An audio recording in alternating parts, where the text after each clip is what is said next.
Yo, what's up mga tropa peeps? Magandang umaga po sa inyong lahat. Ayan, happy weekend, happy Saturday. Kamusta po kayo? At ito po ang ating pag-uusapan. Aba, ito po nga si Senator Bongo ay tamang-tama pala ang mga pahayag nito. Patungkol po sa mga nangyaring baha sa Davao City. Napatunayan po yan ni Secretary Vince Dizon na totoo po na talagang ang Davao City po ay matagal nang sinasalanta ng baha pero wala pong ginagawa ang mga Duterte. Kahit sinong Duterte po na naupo doon sa Davao City, wala pong ginawang aksyon. Dahil po yan, sa mamaya papaliwanag natin. At ang isa pa pong topic natin ay patungkol po dito sa mga basurang witness dito po sa flood control po, no, mga mali-maletang pera, mga basurang witness po ngayon ay gagamitin at talagang aanuhin daw po ito. Parang pinagkakatiwalaan pa ng ating ombudsman. So ngayon ito po yung pahayag ni Senator Bongo patungkol po diyan sa ito, pakinggan po natin. Senator Judge Go is recognized. You may proceed, sir, when you're ready, and you have 2 minutes, sir. Salamat, Mr. Presiding Officer. I just want to put it on record, given that the incident with the sheriff in July 2011 was discussed in detail during the cross-examination of the defense earlier. Just find it proper that I shed light on the matter without any bias, given that these are matters of fact and based on personal knowledge. Ayun Pax daw to Pax. Since nabanggit po at ipinakita po kahapon, huwag mo nang pumatak yung oras, hindi pa naman tanong yun. Kasama na, sir? Since nabanggit at ipinakita po kahapon ng insidente noong July 2011 involving the Vice President, then Mayor Sara Duterte, and a sheriff, I would like to examine the relevance and context of this incident in determining the pattern of behavior of the Vice President. May I ask the NBI Director, would you agree that determining the context of actions of individuals is important to have a fair and impartial investigations? Yun po yung kasama doon, yung historical behavior to establish a pattern of violence. Okay. Are you aware na may, alam nyo ba yung konteksto at dahilan kung bakit nagawa ni then Mayor Sara Duterte yun? And are you aware na may demolition noong panahong yon involving 217 families who were facing eviction? Tama po, ang pagkakaalam ko po, si Sheriff Abe ay dala-dala ang isang legal and valid order of demolition at gusto niyang ipatupad po yung demolition bilang pagganap po sa kanyang tungkulin po. A simple search online would provide further details. No? Nagalit po si then Mayor Sara noon dahil nakiusap siya sa sheriff na kung pwede bang i-postpone ng ilang oras at i-delay mo ng eviction ng 217 na families. At naalala ko noon na meron pong pulisiya si former Mayor Rodrigo Duterte na ayaw niya pong magpaalis ng mga informal settlers pag walang malapitan, walang malipatan po yung mga illegal settlers. Kawawa naman po itong mga to na minadali silang paalisin. Is it correct that Davao City was then, sabi ko nga kanina, no? It was correct that Davao City was then dealing with the aftermath of a flash flood, at that then Mayor Sara Duterte had come from attending to affected residents before proceed. Alam niyo ba ito? Well, ayan kita nyo, flash flood. Biktima po ng flash flood yung mga informal settlers na papaalisin sana nitong si Court Sheriff Abe Andres. Ngayon, ito pong lugar na ito sa Davao City. Imagine niyo po 2011 pa po ito nangyari. Flash flood. So ibig sabihin bumaha noong 2011 doon po sa Davao City. Sa halip na makatulong sana itong si Senator Bongo, sa kanyang sinabi para itong si Sara Duterte ay maiahon sa sa kumbaga sa pagtingin na pabayang mayor, lalo pa po tayong naniniwala ngayon na inutil itong si Sara Duterte kapag ito ay naging presidente. Bakit? Imagine niyo po, 2011, binabaha na po ang Davao City. Wala po siyang ginawang aksyon. Naulit ulit, 2019. Bumaha po ulit sa Davao City. Wala pa ding ginawang aksyon. Kailan siya naging vice-presidente? 2022. Ngayon, 2026, naulit na naman. Bumaha na naman sa Davao City at talagang ine-expose po ng kalikasan ang kapabayaan ng mga Duterte sa pagpapahalaga sa buhay ng mga taga Davao City. Siyempre, mga taga Davao City, hindi po yan kikibo, hindi po yan mga magsasalita na sila'y nahihirapan na sila'y naperwisyo ng baha, na sila'y nakaranas ng ganitong kabiguan sa buhay, na yung kanilang mga prized possession, kanilang mga ari-arian, kanilang bahay, kanilang mga sasakyan, kanilang mga appliances, nasira po ng baha. Siyempre, hindi sila pwedeng magsalita na naperwisyo kami, na kami ay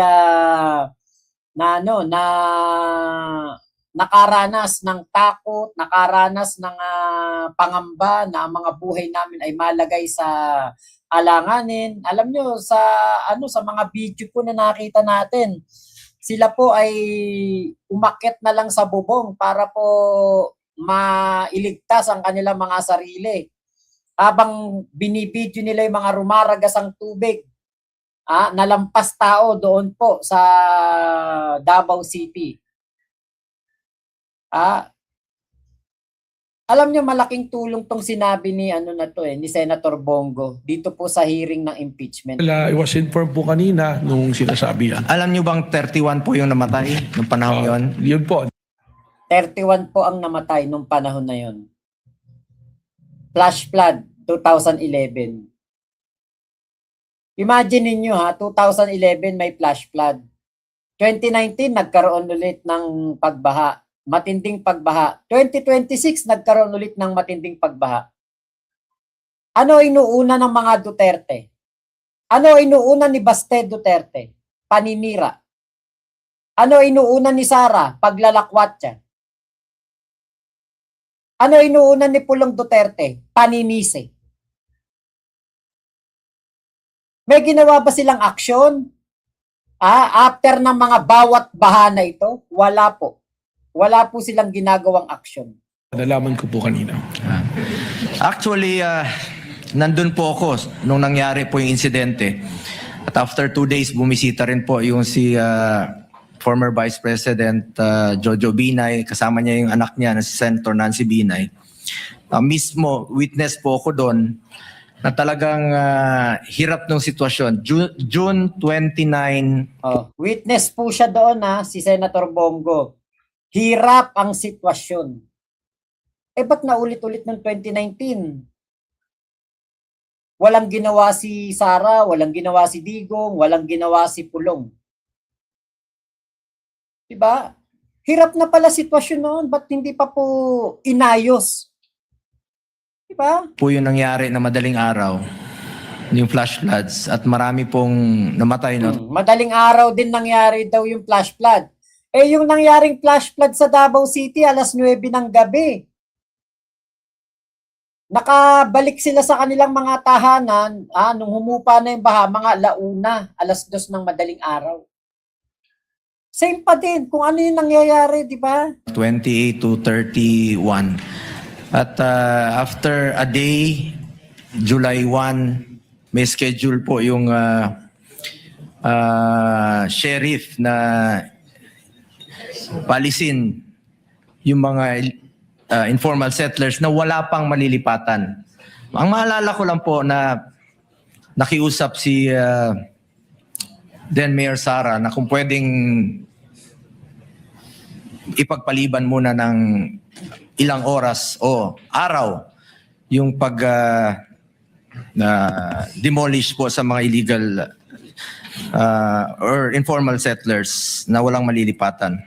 Actually, sa totoo lamang po, since we are here for the search for the truth and justice, I believe it is incumbent upon me to put on record my recollection of what happened. Yun po yung maalala ko. Sabi ko nga na may pulisiya po yung syudad noon na kung walang malilipatan yung mga informal settlers, ay wag munang paalisin. Kawawa po yung mga kababayan nating mahirap na wala pong malilipatan. Yun po ang konteksto ng nangyari.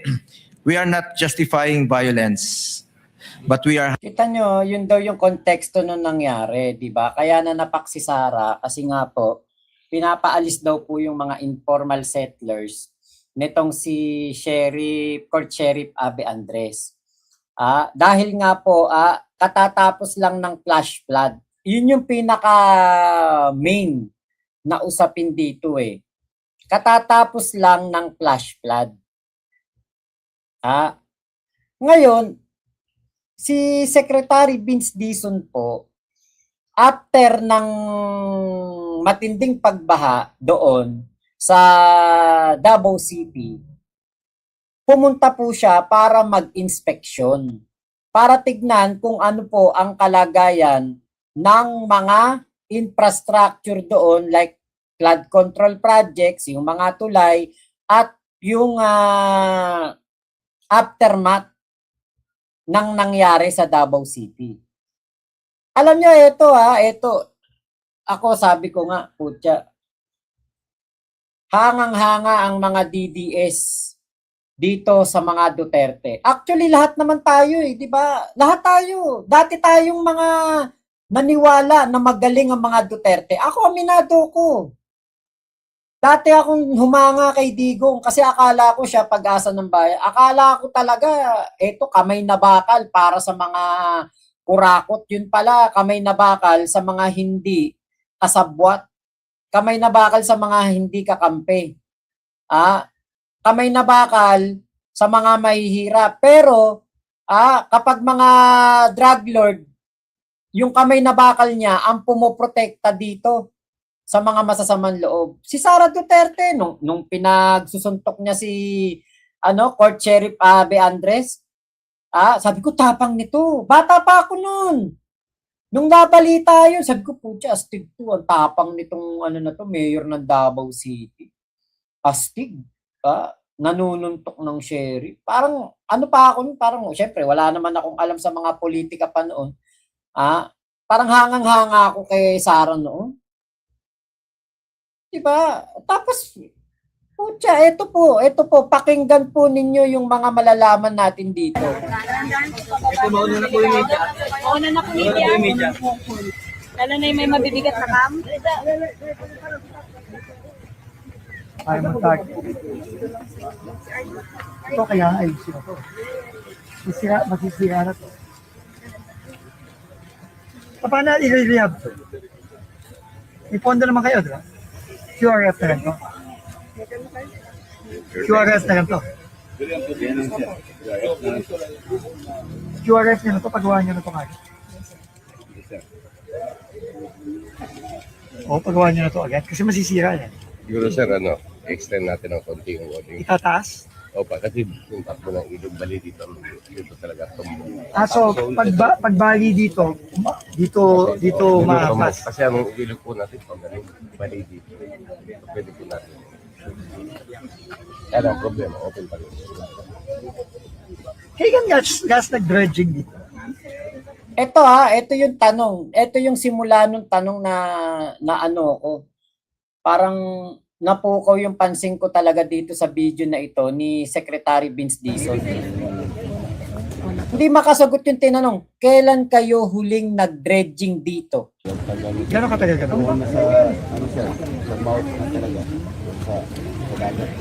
Hindi, oo. Nagda-dredging ba tayo sa outfall?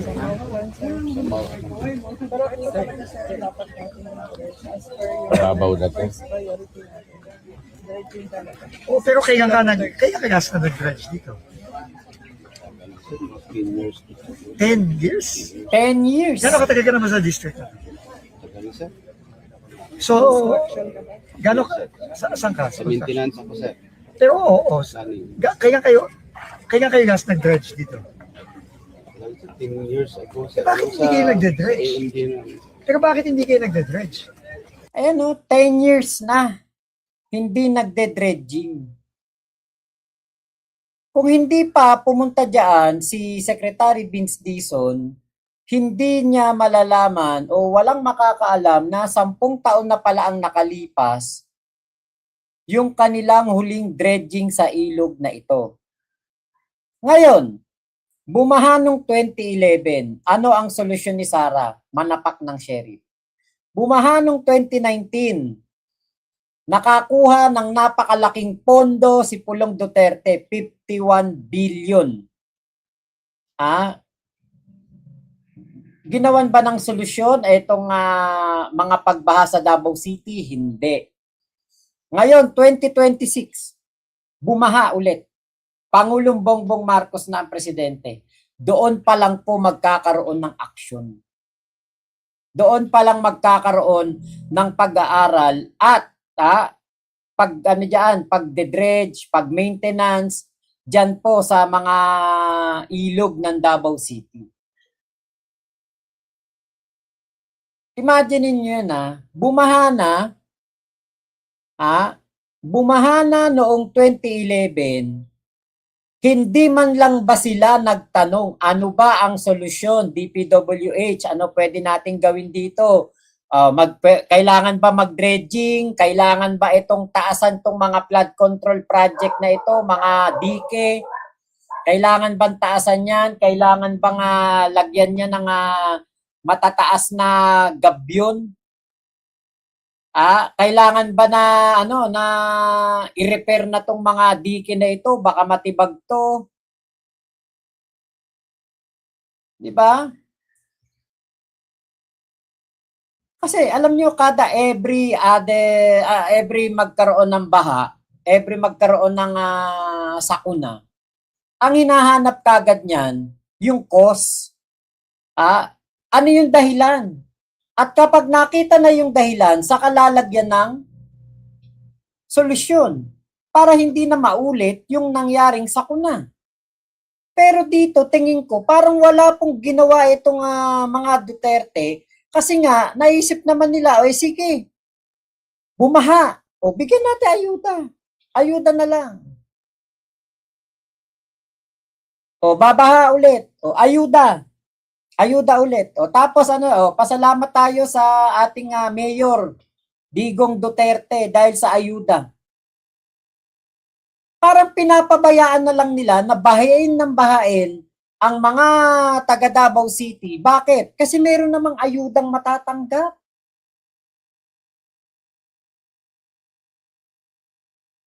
Parang nahirati na lang sila. O hayaan yung mabahaya mga yan. May ayuda naman matatanggap sa atin yan. Boboto pa rin tayo niyan sa susunod na eleksyon.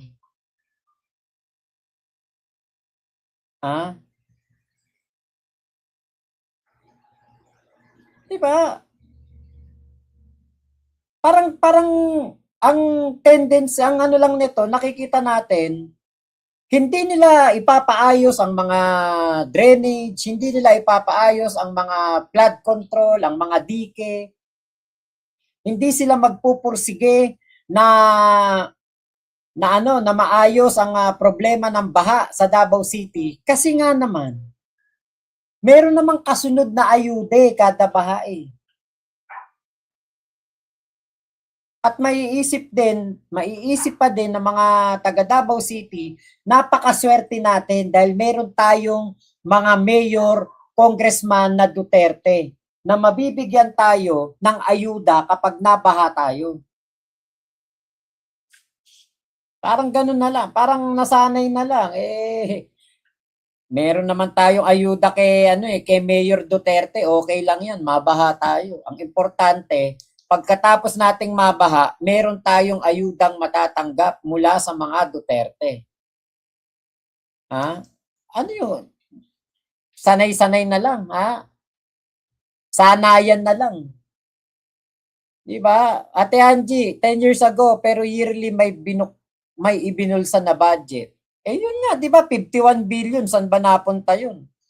Bakit hindi pinagawa yung diki dito sa lugar na to na pinuntahan ni Secretary Vince Dizon? Eh wala pa daw 100 million na gagastusin dito. O bakit hindi pinagawa?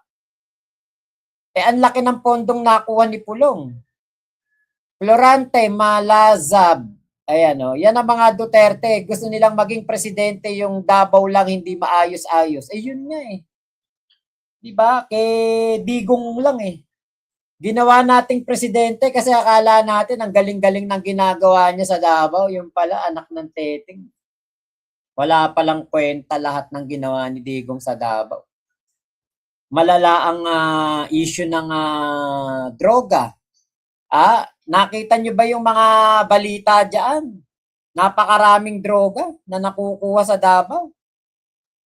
Yung nagpasimuno ng war on drugs o Plantokang sa Pilipinas, mismong kanyang lugar. Napakarami po. 'Di ba? Ate Angie, ginawa nga ng mga ututo ang mga botante sa ayuda para sila pa rin ang iboboto tuwing eleksyon. Ay nako, sisihin nila ang mga sarili nila. Ate Cynthia Corazon Ramos, hello po Ate Matcha Mochi, dapat sa korte nagpunta si Buday para mapigilan yung implementation ng court order, hindi yung susuntukin yung sheriff. Yun nga eh. Diba? Aris Moto, shout out, hello po Ate Agnes Yoshida, Ate Lenny. Tony, okay lang sa mga taga Davao ang bahain ng tubig at droga. Ang importante sa kanila, Duterte family pa rin. Hindi, alam nyo, ito ang mga taga Davao po, hindi na lang sila makareklamo. Hindi sila makakareklamo. Wala silang magagawa eh. Hindi sila pwedeng magreklamo. Yan po ang totoo. Sa Davao City po, hindi ka pwedeng magreklamo. Kuya Tommy, shout out, good morning. Jenna Calonia. Sa Davao City, kapag may nangyaring ganyang baha, hindi ka pwedeng magreklamo, hindi ka pwedeng mamuna o magbigay ng opinion mo. Bawal. Hindi mo pwedeng questionin ang mga Duterte. Hindi mo pwedeng sabihan na walang kwenta ang pamumuno ng mga Duterte o inutil ang mga Duterte diyan sa Davao.